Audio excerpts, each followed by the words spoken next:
Yung Teresa Orsini Home ay under ng Mother Elisabetta Longhi Foundation.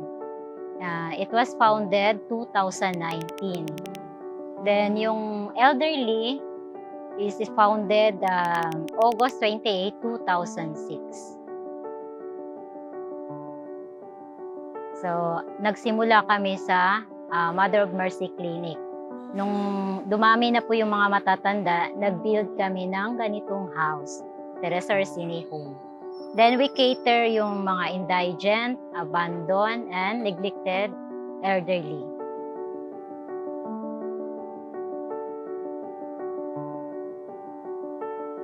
God brings us to a place where He has a purpose. We align with Teresa Orsini for compassion in uplifting the elderly.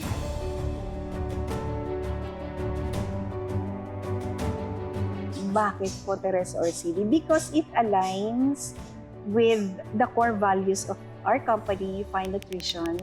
Yung elderly kasi, they won't have enough time, di ba? Yung moments nila on earth will not be that much anymore. So, gusto namin bigyan sila ng significant life na hindi sila yung outcast sa society kasi elderly na sila.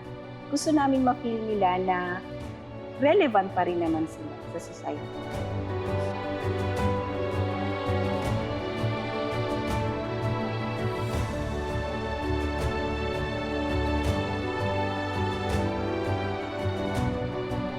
Yung mga donation, big help po yun sa amin, sa kanila, especially sa mga beneficiaries na matatanda. Dahil sila po yung walang-wala talaga.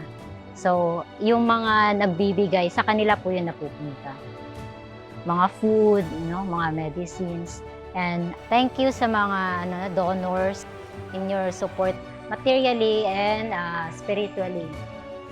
Sana you help others, especially sa mga nangangailangan in our society.